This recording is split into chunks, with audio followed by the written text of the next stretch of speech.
Ang kislap ng alitaptap. Noong unang panahon, may isang maliit na alitaptap na nangangalang Flicker. Hindi siya katulad ng ibang mga alitaptap, mahina ang kanyang ilaw. Habang kumikislap ang kanyang mga kaibigan na parang mga bituing nahulog mula sa langit, si Flicker ay halos bahagyang kumikislap lamang. Dahil dito, lubos siyang nalulungkot. Isang gabi, labis ang kanyang panghihinayang at lungkot, kaya't lumipad si Flicker palayo sa kanilang kolonya. Lumipad siya sa ibabaw ng mga damuhang humuhuni at mga batis na dumadaloy, dala ang munting ilaw na halos hindi makahiwa sa dilim. Dumapo siya sa isang mataas at nag-iisang burol na nakatanaw sa buong mundo.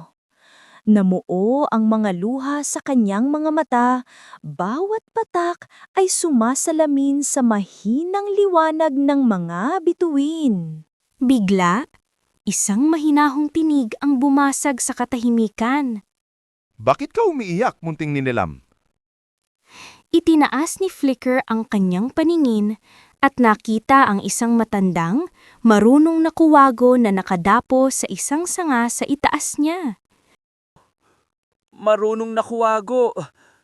Napakahina ng aking ilaw. Hindi ako nakakasilaw tulad ng ibang mga alitaptap. Pakiramdam ko'y wala akong silbi. Walang silbi?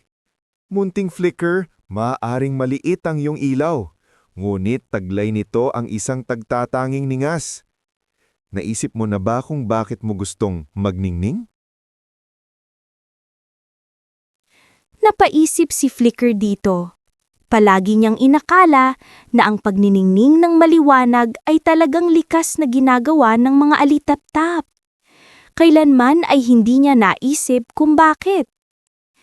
Ipinaliwanag ng kuwago, ang mga alitaptap ay nagliliwanag upang maghatid ng galak, upang gabayan ang mga nawawalang manlalakbay, at upang ipaalala sa lahat na kahit sa pinakamadilim na gabi, laging may pag-asa.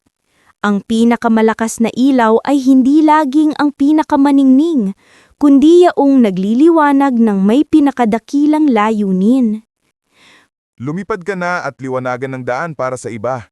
Bawat sinag, gaano man kaliit, ay nagsisilbing ilaw ng kabutihan sa mundong ito. Umalis si Flicker mula sa burol bilang isang nagbagong alitaptap. Sinimulan niyang gamitin ang kanyang ilaw, gaano man kahina, upang gabayan ang mga nawawalang salagubang pabalik sa kanilang tahanan, at upang magbigay ng pag-asa sa iba pang maliliit na nilalang. Mula noon, ang mga alitaptap sa buong mundo ay kumikislap na ng maliwanag na liwanag. Ginagamit ito upang pasiglahin ang mundo, na para bang maliliit na parol na nagbibigay ilaw sa daan.